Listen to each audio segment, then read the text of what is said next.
हाँ जी। चलिए मास्टर्स, आज का मेडिटेशन क्लास शुरू करते हैं। उससे पहले हम समझेंगे मोक्ष मोक्ष क्या होता है। एक्चुअल मोक्ष एंड नेचुरल मोक्ष क्या है, ये चीज़ समझेंगे। नेचुरल मोक्ष ये होता है जब हम कुछ नहीं पता हमें आध्यात्म के बारे में, हम बॉडी में जी रहे, तो हम उस समय कुछ भी अपना द्वेष हो गया, किसी के ऊपर उंगली उठाना, मतलब कुछ उल्टा सीधा सोच रखना, ये सब करते हैं। जिस दिन हम अपने आप को समझने लगते हैं, नान मोक्ष स्टेट बोला जाता है उसको, कुछ नहीं पता था हमें। जब हम अपने आप को समझने लगते हैं, माइंड क्या है, सोल क्या है, आत्मा क्या है, बुद्धि क्या है, मन क्या है, मन यानी माइंड, तो ये इसको सोचते सोचते अपना नेचुरल मोक्षा का फॉर्म अपना शुरू हो जाता है। तो यही है natural moksha is equal to क्या होता है, स्टेट ऑफ सोल। सोल में रहना एक नेचुरल मोक्ष कहा जाता है। जैसे हम सोल में रहेंगे तो कोई भी व्यक्ति का हमें बुरा ही नहीं लगेगा, तो इसका मतलब हम मोक्ष में ही जी रहे हैं। जीते जी मोक्ष, सबको बोलते हैं ना मोक्ष हमें बाद में मिलेगा, ये सब नहीं है। हम अपना ऐसे वाले स्थिति में रहेंगे, सोल स्टेट में, आत्मा स्टेट में, तो हम जीते जी यानी नेचुरल मोक्ष में जिएंगे। तो अब दोनों में क्या हो जाता है, जैसे हमें माइंड बॉडी कॉन्शियस से हम सोल कॉन्शियस में जाएंगे तो दोनों के बीच का सुपर इम्पोज हो जाएगा, दोनों मिल जाएंगे। बॉडी से हट के हम सोल में चले जाएंगे। ये बिफोर, पहले हम शरीर को ही, फिजिकल शरीर को ही अपना मानते थे। जब हमें अब मेडिटेशन के आने के बाद फिजिकल शरीर से हट के अपना माइंड किसके साथ सुपर इम्पोज होता है, सोल के साथ यानी आत्मा के साथ। तो ये आत्मा के साथ मिलने से हमारा हर चीज को, हमारा दुख अपने आप गायब हो जाएगा। तो उससे क्या, हम एक तरह का मोक्ष स्टेट में जी रहे होते। और ये प्रैक्टिस, हम मेडिटेशन प्रैक्टिस करते करते हमें क्या हो जाएगा, इसका सोल का समझ आ जाएगा, यानी आत्मा का समझ अपने अंदर बढ़ता जाएगा। तब हम सेल्फ अपने आप को समझेंगे, बॉडी क्या है, मन क्या है, और शरीर क्या है, मन क्या है, आत्मा क्या है। तो अभी हम जब बॉडी में रहते हैं तो अकेले बॉडी के ऊपर का ही सुंदरता हो, अच्छा बुरा वो समझते हैं। तो बॉडी और माइंड दो ही चीज समझते हैं। जब हम मेडिटेशन में आते हैं तो तीनों चीज को, ये बॉडी और माइंड को हट के हम सोल को समझने लगते हैं, यानी आत्मा। आत्मा को समझने से, आत्मा समझना एज वेल एज हर वक्त हम आत्मा के बारे में सोचेंगे, अपने आप को आत्मा समझेंगे, दूसरों को भी आत्मा है, उसके अंदर भी आत्मा है करके हम हमेशा सोचने लगते हैं। तो माइंड, जिससे क्या हो जाएगा, बॉडी माइंड गिव्स, उससे अपना नेचुरल नॉन मोक्ष स्टेट में हम चले जाएंगे आत्मा में रहने से। इसी को कहते हैं नेचुरल मोक्ष स्टेट। और इसी को, अब मोक्ष स्टेट क्या होता है, एक हो गया हमें सोल में रहना यानी आत्मा में रहना, एक तरह का नेचुरल मोक्ष है। और मोक्ष स्टेट क्या होता है, मोक्ष यानी जाने दो, रिलीज, छोड़ना, release. Moksha is equal to release. Release मतलब जाने देना, छोड़ देना। क्या छोड़ना है, मेंटल इमोशनल सफरिंग को जाने देना है। Is equal to from all doubts about truth, सच्चाई के बारे में हमें शंकाएं होती है, डाउट्स होते हैं, उसको जाने देना। और कॉम्प्लेक्स लाइक इंफीरियरिटी कॉम्प्लेक्स, वो बड़ा है, वो छोटा है, मैं खराब तो नहीं हूँ। सुपीरियर कॉम्प्लेक्स है ना, वो बहुत बड़ा हूँ, मतलब घमंड रहता है ना, मैं ही सबसे अच्छा हूँ, मैं सबसे, मतलब हमारे अंदर ये भी नहीं आना चाहिए। नेचुरल मोक्ष यानी हम आत्मा को समझते समझते हमारे अंदर घमंड नहीं आना चाहिए। मैं तो अभी मेडिटेशन कर रहा हूँ, आत्मा के साथ जुड़ा हुआ हूँ, मेरे जितना अच्छा है ही नहीं कोई, इस टाइप का वो हो जाएगा सुपीरियरिटी कॉम्प्लेक्स। इंफीरियरिटी मतलब मैं गलत हूँ, मेरे सामने, मेरे साथ ऐसे क्यों हो रहा है, डर से सोचते हैं, उसको इंफीरियरिटी कॉम्प्लेक्स बोला जाता है।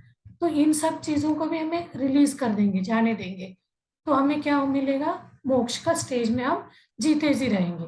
और रिलीज फ्रॉम फियर, डर से हम, डर को हमारे से मन से जाने देना, हेट्रेड, दूसरों को हेट कर देना, उसको जाने देना। और रिलीज फ्रॉम डाउटिंग अदर्स, किसी के ऊपर डाउट करना, उनके ट्रुथ के, उनकी सच्चाई के, वो कोई कुछ बोल रहा है तो हम शंका करते हैं, उस गलत बोल रहा होगा, इंटीग्रिटी, उसके जो सच्चाई, कोई भी बात है उसको हम गलत डाउट से लेते हैं, तो वो बात को भी हमें जाने देने से हर वक्त हम मोक्ष के स्टेज में रहेंगे। और एरोगेंस, अपने आप गुस्सा दिखाना, तो उससे भी क्या होता है, अपना मोक्ष स्टेज से हम भटक जाएंगे। और क्या है, इसको भी हम अपने आप में भगवान को देखे, वन सेल्फ में, तो दूसरों में भी भगवान देखना। तो इस चीज को भी जाने देना, मैं अकेले ही भगवान नहीं, मेरे अंदर ही भगवान नहीं, हर एक के भगवान है। ये चीज को भी हमें अपने आप में समझना चाहिए। और इग्नोरेंस, स्पिरिचुअल साइंस को हम इग्नोर करते हैं। कभी कभी हमारे अंदर घमंड आता है तो स्पिरिचुअल जो आध्यात्म साइंस कहता है उस चीज को हम भूल जाते हैं। तो उस स्टेज में भूल गए तो फिर हम मोक्ष कहाँ रह गया, नहीं, उससे हम भटक गए। फिर रिलीज, छोड़ना किस चीज को, जेलस को, किसी के ऊपर जेलस नहीं रखना। और किसी किसी के बारे में बुरा बोलना, वेस्टफुल टॉक्स, हम कभी कभी क्या करते हैं, टाइम पास गप्पे मारते हैं, उससे कुछ भी नहीं फायदा होता, फिर भी हम बैठ के कभी कभी बातें करने लगते हैं। वेस्टफुल टॉक से क्या है, अपना एनर्जी वो वेस्ट हो जाएगा, उस समय हम मोक्ष का स्टेज को भूल जाएंगे। तो इन सारे चीजों को हमें ध्यान में रख के अपना लाइफ स्टाइल लाइफ जिएंगे तो हर वक्त हम मोक्ष के ही स्टेज में जिएंगे। फिर चलिए, हम इन सारे ध्यान बातों को ध्यान में रखते हुए हम अपना ध्यान शुरू करते हैं। चलिए फ्रेंड्स, ध्यान में बैठते हैं।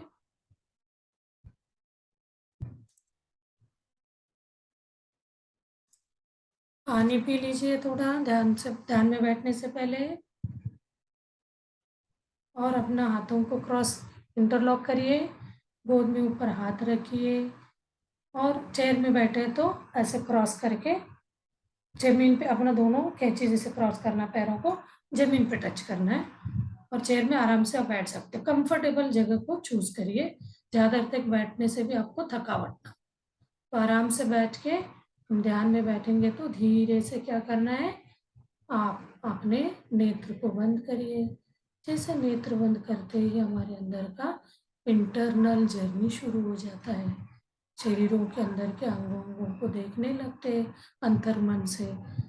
तो हमारे विचार इतने सारे अपने दिमाग में भागते रहते हैं, तो हमें ध्यान में बैठना है तो सबसे पहले हमें विचारों को शून्य करना है।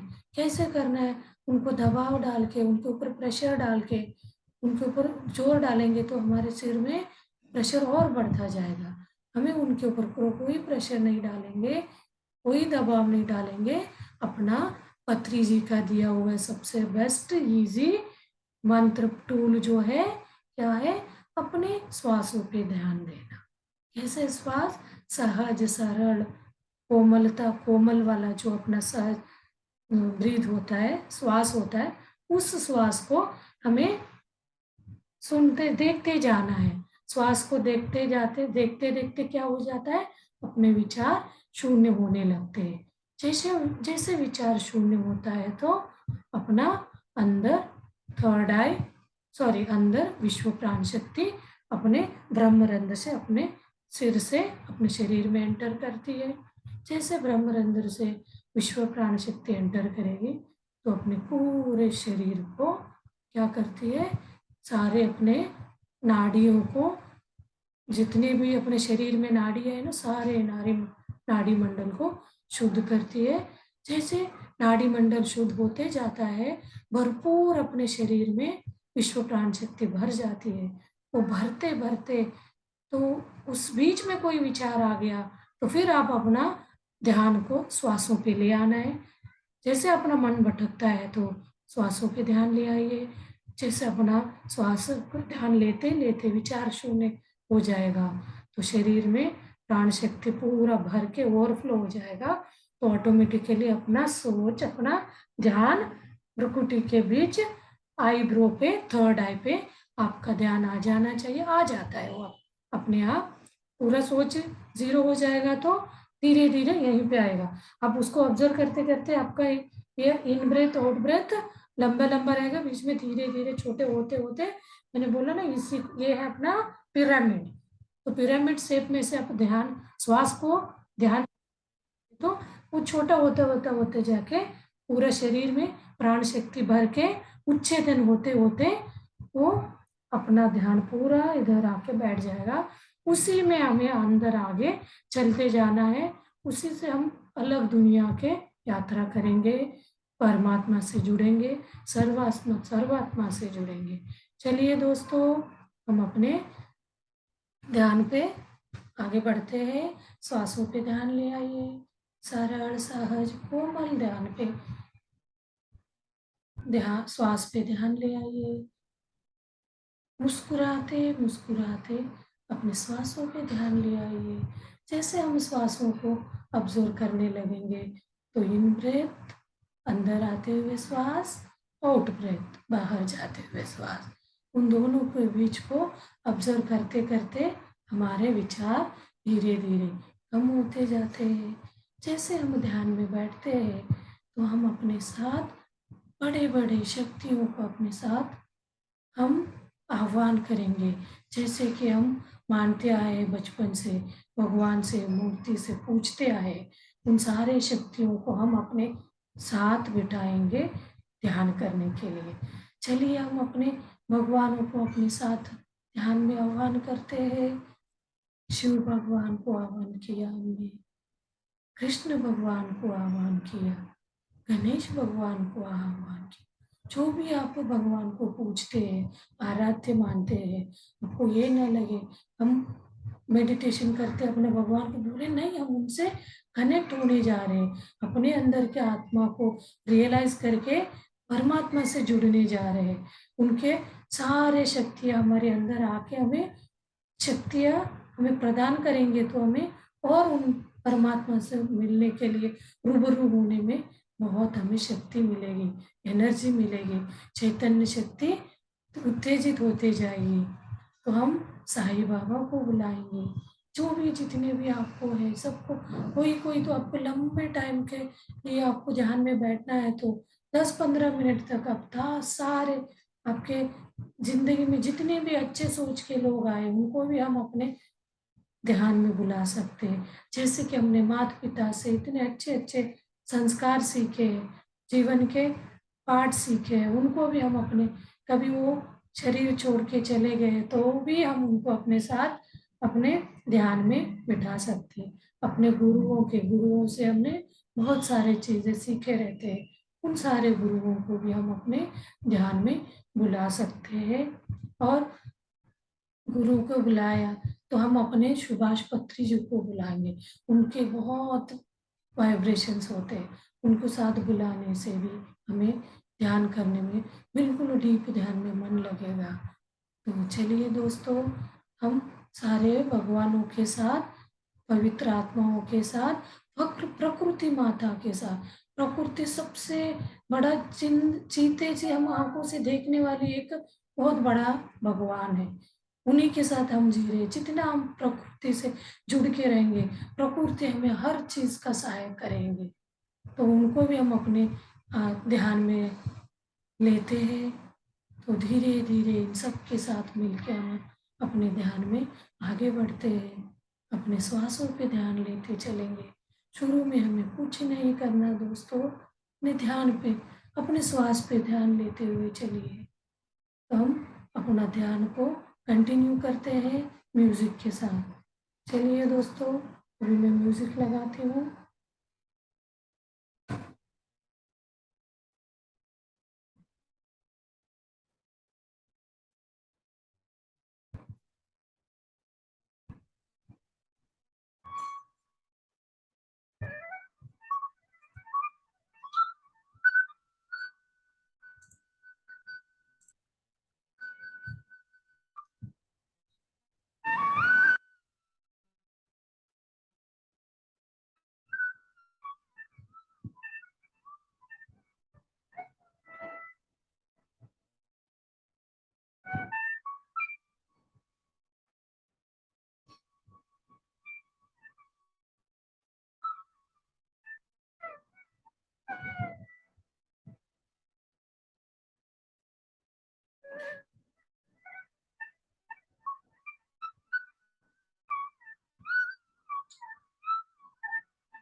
मन में विचार आने लगे तो सांसों पे ध्यान लगाइए।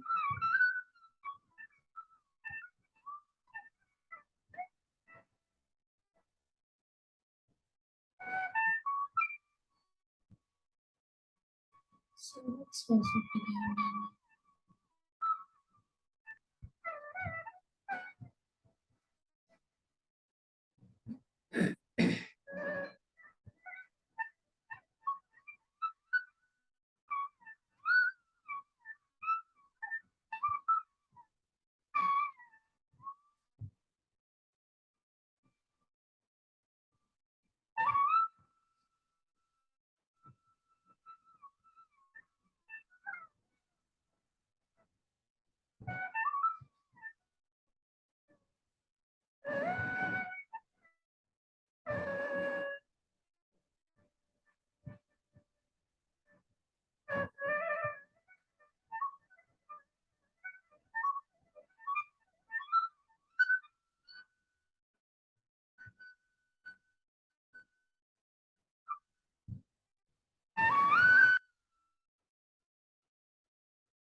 Last 30 seconds, masters.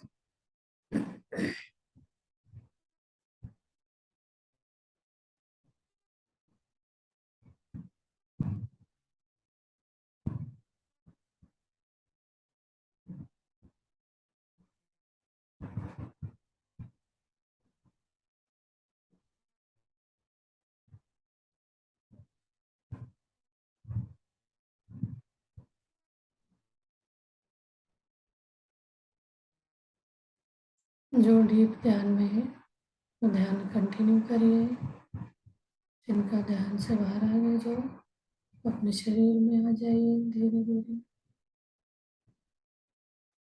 10, 9, 8, 7, 6, 5, 4, 3, 2, 1, 0।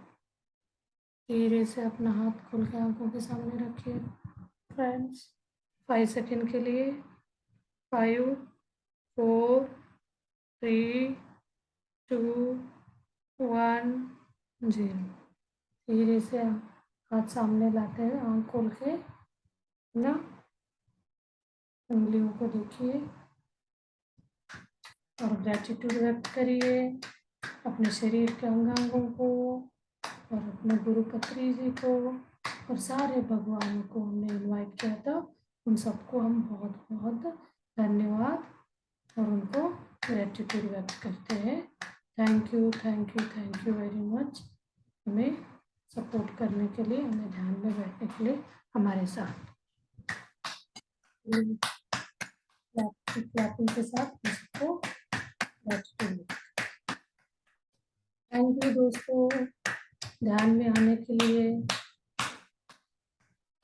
Global pyramid meditation group में सारे